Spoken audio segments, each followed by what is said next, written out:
in the foothills of the Cascade Mountains. Among my people. Well, what used to be my people. And then just on my mother's side. The first stirrings of romance are usually triggered when we encounter someone who, for some reason, just smells right to us. Who stands out from everyone else. One of the reasons you survived our first meeting was that your scent seemed immediately pleasing to me. Are you kidding me? I was a mess back then.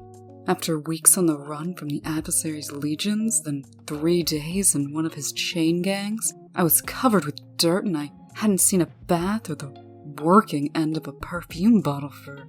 Nevertheless. But I wasn't much interested in human girls back then. I guess it took centuries of living as a human myself for the attraction to grow on me. So I'm your first experiment with an acquired taste? Not exactly. You're the woman I can't ignore. What does that mean? It sounds vaguely insulting. Living in the city, I have to smoke like a Bristol chimney just to deaden my senses enough to put up with the massive information overload. I've noticed. And even with that, I have to work hard to mentally filter out all of the millions of intrusive sounds and scents. Every smoke, belching vehicle, every single person with their natural smells, plus the different colognes and perfumes they drench themselves in. Every morsel of food served in 20,000 homes and restaurants, and every scrap of garbage they produce. I'd go crazy if I couldn't block it all out. And what does this have to do with me, Bigby? Because you, and you alone, I can't block out. No matter how hard I try. And believe me, I've tried.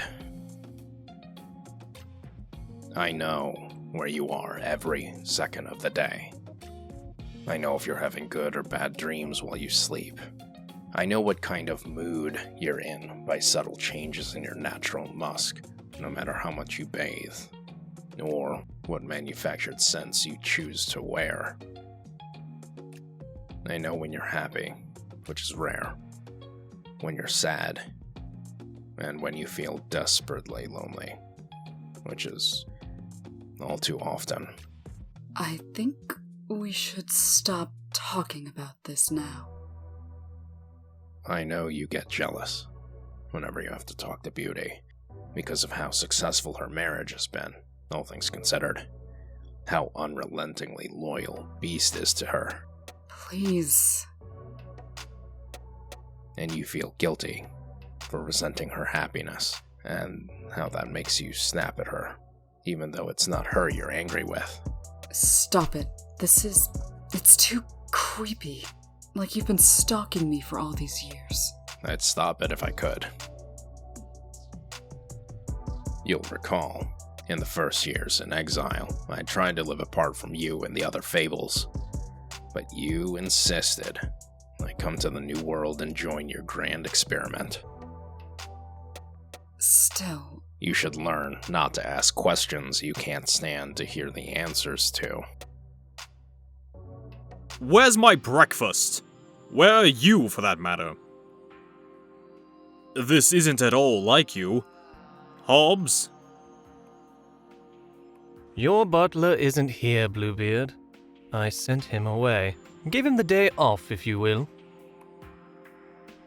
We're alone, with no one to interrupt our business together.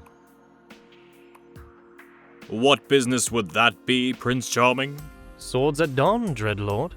Isn't that how these things are traditionally done? What things? Are you insane? This is nonsense! Don't try to leave this room, or I'll run you through. Don't try to grab up some hidden gun or other weapon of advantage, or I'll run you through. Stop talking like that. Your only chance to survive the next few minutes is to take up a blade and kill me, for I certainly intend to kill you. But why? What have I done? There are so many good reasons to end your miserable existence, it's hard to choose. But all other things considered, I suppose I'm going to kill you as a favor to Snow. I've treated her so badly over the years that it's high time to do something to make up for it. By killing me? What will that accomplish? I've never done anything to her. Don't dissemble, I've had a look at your diary. Well, not directly, but my spy reported in. I know you're planning to murder Bigby.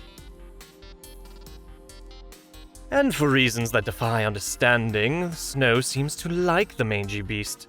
Hell, she might actually be in love with him. But... Oh, don't go on how she treats him. She's been so relentlessly betrayed by everyone she's ever loved. She can't help but snap and snarl at a new love.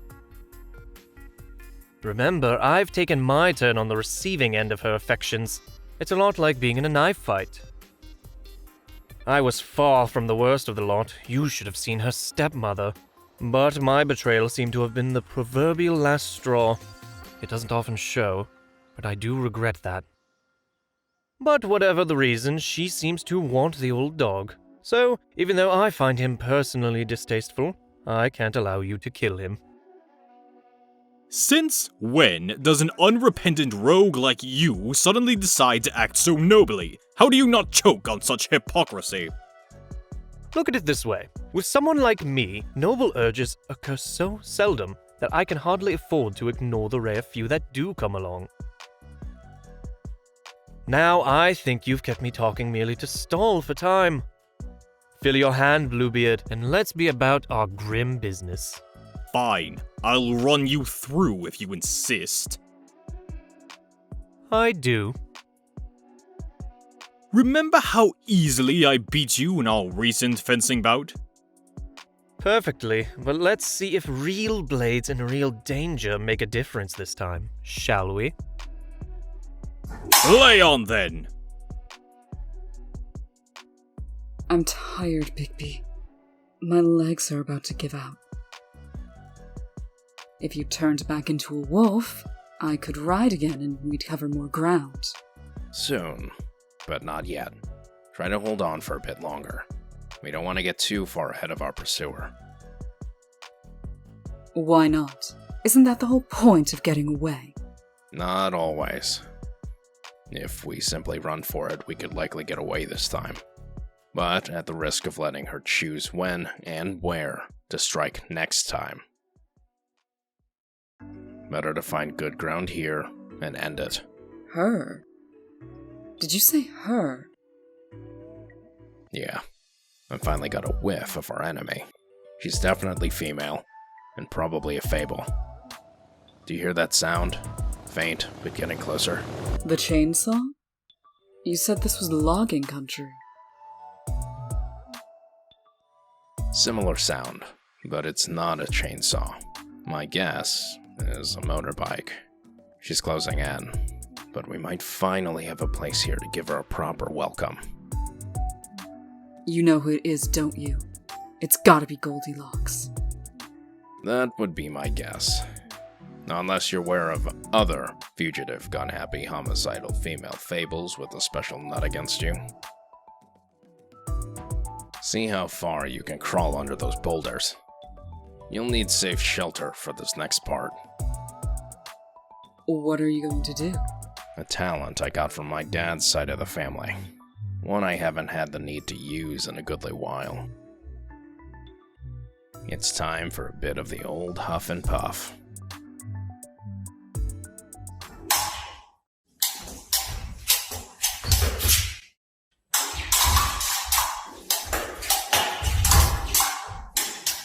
Ow! I've got you now, Prince of Corpses! No mercy! None needed.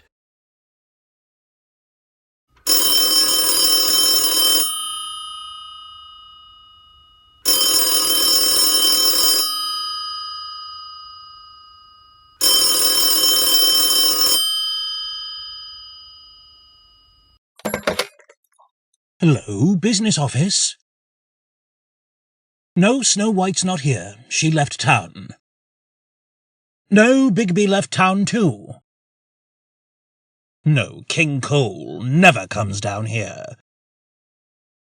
No, Blue Boy's fast asleep. Who's in charge? I guess I am. I run Fabletown now. Why not? I'm a good monkey. Hardly ever throw my poop anymore. This is folly. There's no need for spilled blood. When spilled gold has so much more luster to it. Leave off now, and I'll shower you with as much as you can carry. Silly man, you're not very quick on the uptake, are you? I intend to have all your riches as soon as you're out of the way. Noble impulses only go so far! Bigby? Where did you go? Are you doing this?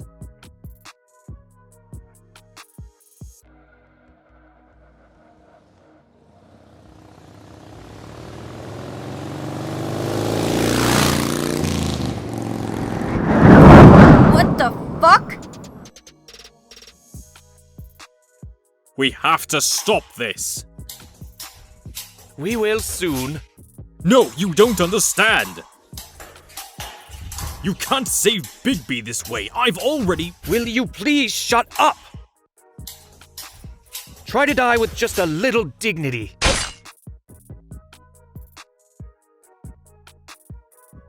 Bigby?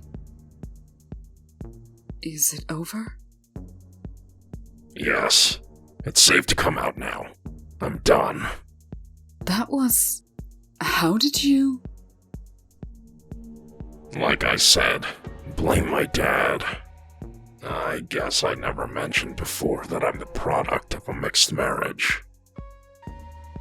My father was the North Wind, and how he met my mother took a spark to her. Well, that's a long and interesting story for another time. Like everyone else, I heard the story about you and the three pigs, but I never imagined what you could really do. And I was still just a growing pup back then. I doubt even a brick house could survive now. Did you get her? Is Goldilocks dead? No, unfortunately, but not for lack of trying. Killing her this way was a long shot. It wasn't my primary goal. I've succeeded in the two things I'd hoped to accomplish. Which are? First, I've just created a trail pointing to us that an idiot couldn't miss. Goldilocks should have no trouble finding us now. And more important, I've just shown the local winds who's boss. They're obeying me now. For a while, at least. Long enough that they'll maneuver to keep Goldilocks upwind of us at all times, carrying her scent directly to me, no matter what path she takes. Now I'll know where she is every second, right up until the moment she arrives. So this time, we've set a trap for her. Yup, And what's my part? hiding, staying quiet, and staying out of my way, if things go according to plan. Just in case, though, let's talk about what you should be prepared to do if things don't turn out the way I expect. That's it! I surrender! You win! You haven't been listening. Surrender isn't an option. But I'm begging you! Ah! You prick! You've killed me! But I win too, though, in a way. I was trying to tell you, but you wouldn't listen. You see, I already killed the wolf, and your princess too. Already done.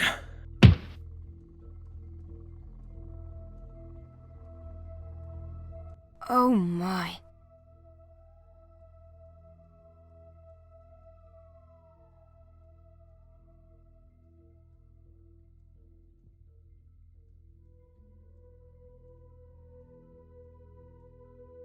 You might as well show yourselves. I know you're near. As you wish.